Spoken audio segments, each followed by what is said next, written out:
Hello friends, welcome to study with Kashi. तो friends, आज की इस वीडियो में हम क्लास 12 केमिस्ट्री के चैप्टर नंबर 1 विलियन के लेक्चर नंबर 3 को देखने वाले हैं। इससे पहले वाली वीडियोस में हमने लेक्चर नंबर 1 और 2 कराया था। फ्रेंड्स, अगर आपने वो वीडियोस नहीं देखी तो मैंने उसकी प्लेलिस्ट बनाई हुई है, आप वहाँ से जाकर जरूर देख सकते हैं। तो चलिए फ्रेंड, देखते हैं आज की वीडियो में हम क्या क्या पढ़ने वाले हैं। तो बात करें आज की वीडियो में हम नॉर्मलता यानी कि नॉर्मेलिटी को देखने वाले हैं। उसके बाद हम मोलरता, मोललता, मोलर्श और फॉर्मलता को देखने वाले हैं। देखिए फ्रेंड्स, ये वो टॉपिक है जो कि आपके बोर्ड एग्जाम में डायरेक्टली पूछे जाते हैं, क्योंकि आपसे क्या आता है, आपसे नॉर्मलता से संबंधित न्यूमेरिकल पूछे जाते हैं, मोलरता, मोललता, मोलन से संबंधित परिभाषा भी पूछी जाती है, और देखिए डायरेक्टली न्यूमेरिकल भी पूछे जाते हैं। यानी कि अगर बात करें न्यूमेरिकल भी पूछे जाते हैं और देखिए मात्रक भी पूछे जाते हैं। इसलिए मैं आपको ये जितने भी टॉपिक कराई हूँ मोस्ट इंपॉर्टेंट है। और देखिए फ्रेंड्स, अगर अभी तक आपने लेक्चर नंबर 1 और 2 नहीं देखा तो प्लीज़ वो ज़रूर देखिएगा और ज़्यादा से ज़्यादा लोगों में शेयर ज़रूर करना। और फ्रेंड्स, आप एक फेयर रजिस्टर बना लीजिए, उसमें आप ये सभी टॉपिक नोट डाउन करते रहिए, ठीक है फ्रेंड्स।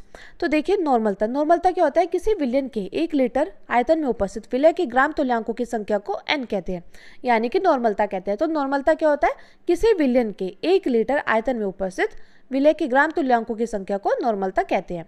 अब देखिए बात करते हैं नॉर्मलता का सूत्र क्या होता है। तो नॉर्मलता का सूत्र होता है हमारा विलय के ग्राम तुल्यांक बटे विलयन का आयतन लीटर में। तो ये क्या होता है, ये होता है नॉर्मलता का सूत्र। अब देखिए फ्रेंड्स, बात करते हैं इसके मात्रक की। देखिए फ्रेंड्स, ये जितने मात्रक है मोस्ट इंपॉर्टेंट है, इन पर आप स्टार लगा लीजिएगा, क्योंकि डायरेक्टली 1 नंबर क्वेश्चन में आपसे पूछे जाता है। कई बार बहुविकल्पीय उत्तर प्रश्न में पूछे गए हैं और कई बार हमसे अतिलघु उत्तर प्रश्न में पूछे गए हैं। तो इसलिए आपको इसके मात्रक के बारे में अच्छे से पता होना चाहिए। तो बात करें नॉर्मलता की मात्रक की, तो इसका मात्रक होता है ग्राम तुल्यांक प्रति लीटर, या इसको कैपिटल एन से भी दर्शाते हैं, ठीक है फ्रेंड्स। अब देखिए यहाँ पर है n इजिकल टू विलय के ग्राम तुल्यांक बटे विलयन का आयतन लीटर में। तो देखिए हम जानते हैं ग्राम तुल्यांक बराबर किसके होता है, भार बटे तुल्यांक की भार के, यानी कि WB। अब देखिए फ्रेंड्स, मैं आपको बता दूं, हम कैपिटल A को किससे दर्शाते हैं, विलायक को, ठीक है। कैपिटल A को किससे दर्शाते हैं, विलायक को, और कैपिटल B को किससे दर्शाते हैं, विलय को, विलय को। और बात करें T को किससे दर्शाते हैं, तो विलयन को दर्शाते हैं, ठीक है फ्रेंड्स। ठीक है, मैं उम्मीद करती हूँ आपको इतना अच्छे समझ में आ गया होगा। अब देखिए बात करें नॉर्मलता की मात्रक, किसका मात्रक था, ग्राम तुल्यांक प्रति लीटर या कैपिटल N। अब देखिए ग्राम तुल्यांक बराबर क्या होता है, भार बटे तुल्यांक की भार के। तो भार क्या होता है, WB, और देखिए तुल्यांक भार हो जाएगा EB। अब देखिए यानी कि इसका जो सूत्र निकल करके आ जाएगा, तो हम विलय के ग्राम तुल्यांक की जगह क्या लिखेंगे, विलय का भार बटे विलय का तुल्यांक भार और इंटू विलयन का आयतन, ऐसा ऐसे ही रहेगा, ठीक है फ्रेंड्स।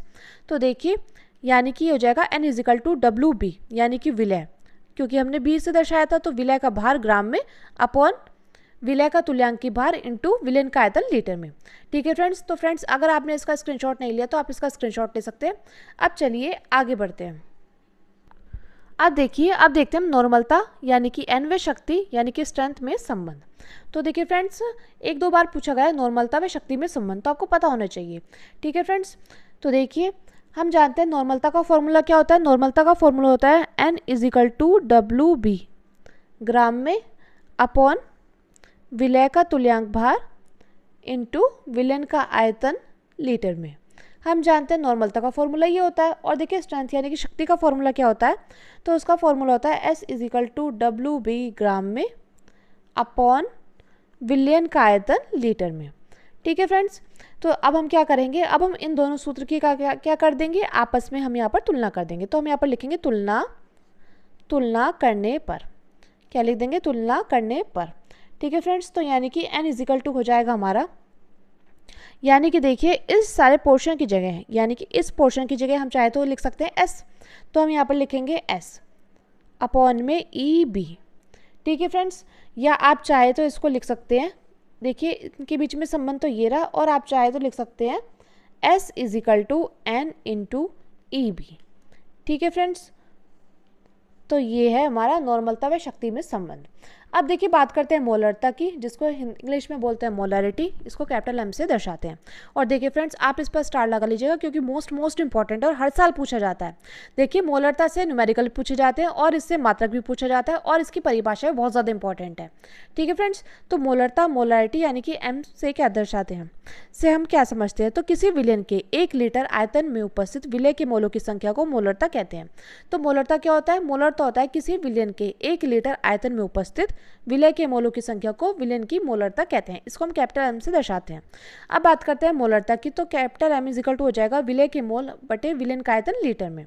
अब देखिए फ्रेंड्स, बात करते हैं इसके मात्रक की। और देखिए फ्रेंड्स, मात्रक तो हमसे बहुविकल्पीय उत्तरीय प्रश्न में बहुत बार पूछा गया है, तो इसलिए आप इसको अच्छे से तैयार कर लीजिएगा। तो बात करें मोलरता की मात्रक की, इसका मात्रक होता है मोल प्रति लीटर या कैपिटल एम से इसको दर्शाते हैं।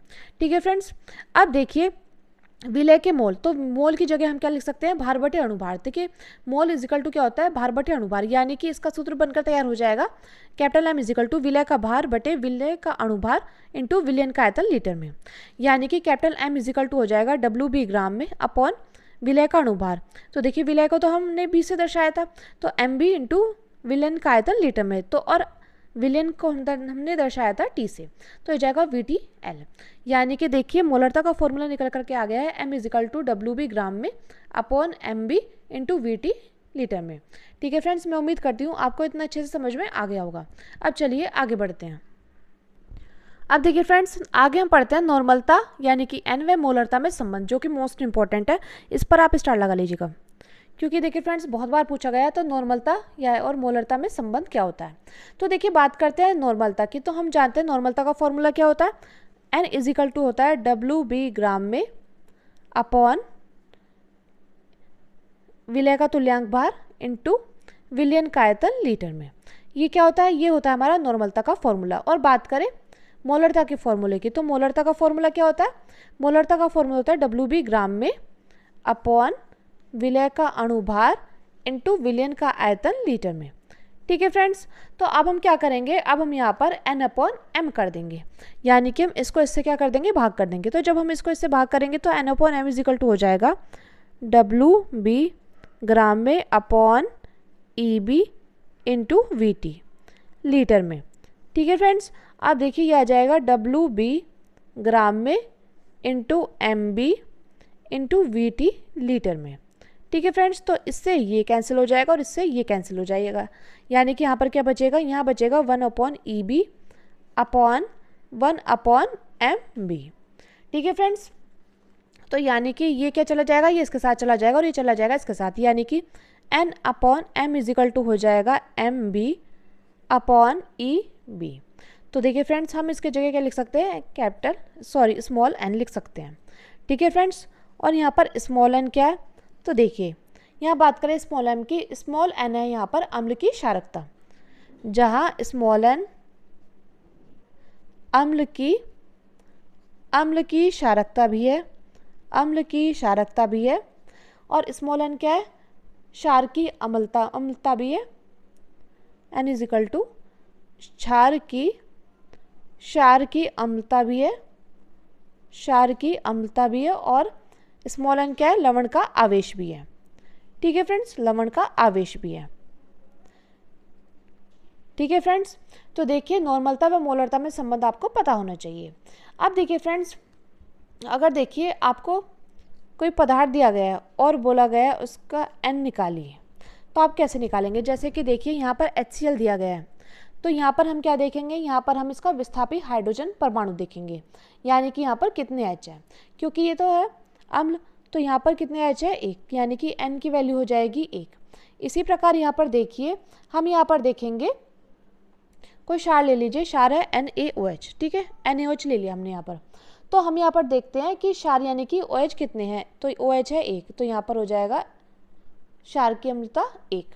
ठीक है फ्रेंड्स, और अब हम देखेंगे, हम यहाँ पर ले लेते हैं कोई लवण, और लवण क्या ले लेते हैं, लवण ले लेते हैं NaCl। तो अब हम देखेंगे लवण में क्या होता है, लवण में हम देखते हैं कि लवण पर आवेश कितना है, तो इस पर प्लस चार्ज, इस पर माइनस चार्ज, यानी कि आवेश है 1। ठीक है फ्रेंड्स, मैं उम्मीद करती हूँ आपको इतना अच्छे से समझ में आ गया होगा। अब चलिए आगे बढ़ते हैं। अब देखिए फ्रेंड्स, अगला टॉपिक हमारा फॉर्मलता, जिसको हम फॉर्मेलिटी बोलते हैं और इसको हम कैपिटल F से दर्शाते हैं।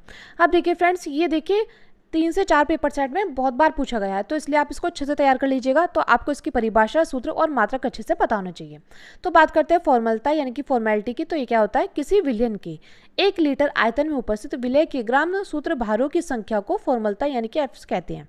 तो फॉर्मलता क्या होता है, किसी विलयन के 1 लीटर आयतन में उपस्थित विलय के ग्राम सूत्र भारों की संख्या को फॉर्मलता कहते हैं। कैपिटल F बराबर हो जाएगा विलय के ग्राम सूत्र भार बटे विलयन का आयतन लीटर में। अब बात करते हैं इसके मात्रक की, तो इसका मात्रक हो जाएगा ग्राम सूत्र भार बटे लीटर। ठीक है फ्रेंड्स, आप इस पर स्टार लगा लीजिएगा क्योंकि देखिए मात्रक हमसे डायरेक्टली पूछे जाते हैं। अब देखिए ग्राम सूत्र भार की जगह हम क्या लिख सकते हैं, भार बटे सूत्र भार। तो यानी कि हम यहाँ पर लिखेंगे F इजिकल टू, देखिए विलय के ग्राम सूत्र भार की जगह क्या लिखेंगे, विलय का भार बटे विलय का सूत्र भार। तो ये हो जाएगा हमारा फॉर्मूला F इजिकल टू विलय का भार ग्राम में बटे विलय का सूत्र भार इंटू विलयन का आयतन लीटर में। यानी कि F इजिकल टू हो जाएगा WB ग्राम में upon FB into VT litre में। ठीक है फ्रेंड्स, मैं उम्मीद करती हूँ आपने इतना इसका स्क्रीनशॉट ले लिया होगा। तो चलिए अब देखते हैं हमारा अगला टॉपिक है। तो देखिए फ्रेंड्स, अगला टॉपिक हमारा मोललता, जिसको मोलैलिटी बोलते हैं और इसको हम स्मॉल एम से दर्शाते हैं। तो फ्रेंड्स आप इस पर भी स्टार लगा लीजिएगा क्योंकि मोस्ट इंपॉर्टेंट है। और देखिए हर साल पूछा जाता है आपसे, इसकी परिभाषा, मात्रक और इसके से संबंधित न्यूमेरिकल बहुत पूछे गए हैं। ठीक है फ्रेंड्स, तो मोललता है मोलैलिटी यानी कि स्मॉल एम। तो ये क्या होता है, ये होता है 1 किलोग्राम विलायक में उपस्थित विलय के मोलों की संख्या को मोललता कहते हैं। तो फ्रेंड्स मोललता क्या होता है, 1 किलोग्राम विलायक में उपस्थित विलय के मोलों की संख्या को मोललता यानी कि स्मॉल एम कहते हैं। और स्मॉल एम इजिकल टू हो जाएगा विलय के मोल बटे विलायक का भार किलोग्राम में। अब बात करते हैं इसके मात्रक की। तो मोललता का मात्रक क्या होता है, मोललता का मात्रक होता है मोल प्रति किलोग्राम। और देखिए मोल बराबर क्या हो जाएगा, हम जानते हैं मोल बराबर क्या होता है, भार बटे अणुभार के। यानी कि देखिए हम विलय के मोल की जगह लिखेंगे विलय का भार बटे विलय का अणुभार इंटू विलायक का भार किलोग्राम में। तो यानी कि इसका फॉर्मूला हो जाएगा स्मॉल एम इजिकल टू विलय का भार ग्राम में बटे विलय का अणुभार इंटू विलायक का भार ग्राम किलोग्राम में। यानी कि स्मॉल एम इजिकल टू हो जाएगा WB ग्राम में बटे MB इंटू WA किलोग्राम में। तो फ्रेंड्स आप चाहे तो इसका स्क्रीनशॉट ले सकते हैं। अब देखिए अगला टॉपिक है हमारा। तो देखिए फ्रेंड्स अगला टॉपिक हमारा मोल प्रभाज या मोल अंश, या इसको मोल फ्रैक्शन भी बोलते हैं। तो देखिए फ्रेंड्स मोस्ट इंपॉर्टेंट और देखिए हर साल पूछा जाता है। देखिए न्यूमेरिकल आपको ज़रूर देखने को मिलेंगे इस टॉपिक से। तो देखिए मोल प्रभाज या मोल अंश या मोल फ्रैक्शन क्या होता है। और देखिए फ्रेंड्स इसको हम किससे दर्शाते हैं, इसको हम दर्शाते हैं काई से। ये काई है, आपको x दिख रहा होगा लेकिन ये x नहीं है, ये काई है। ठीक है फ्रेंड्स, तो किसी विलयन में उपस्थित किसी घटक का मोल प्रभाज उस घटक के मोलों की संख्या तथा कुल मोलों की संख्या के अनुपात के बराबर होता है। यानी कि इसमें क्या होगा, इसमें आपको दिए गए होंगे 2 घटक A और B घटक दिए गए होंगे और आपसे बोला जाएगा कि इसका भी अलग मोल प्रभाज बताइए और इसका भी अलग मोल प्रभाज बताइए। ठीक है फ्रेंड्स, तो देखिए आपको इसका सूत्र अच्छे से पता होना चाहिए। तो मोल प्रभाज की परिभाषा क्या है, किसी विलयन में उपस्थित किसी घटक का मोल प्रभाज उस घटक के मोलों की संख्या तथा कुल मोलों की संख्या के अनुपात के बराबर होता है। यानी कि विलय का मोल प्रभाज बराबर किसके है, विलय के मोल बटे कुल मोल के। तो देखिए विलय को हम किससे दर्शाते हैं, B से। तो यानी कि काई भी इजिकल हो जाएगा विलय के मोल बटे कुल मोल। यानी कि देखिए विलय के मोल क्या है, NB अपॉन क्या हो जाएगा, NA प्लस NB। क्योंकि देखिए कुल मोल का मतलब हो जाएगा यानी कि कंपाउंड A, यानी कि कंपाउंड A के भी मोल प्लस कंपाउंड B के मोल। इसी प्रकार देखिए, और देखिए जिसके मोल हमसे पूछे गए हों यानी कि जिसका मोल प्रभाज पूछा गया उसको हम सबसे पहले लिखेंगे। तो हमसे यहाँ पर विलय का पूछा गया तो हम यहाँ पर विलय का लिखेंगे। इसी प्रकार देखिए विलायक का मोल प्रभाज यानी कि काई A, ये हो जाएगा देखिए विलायक के मोल बटे कुल मोल।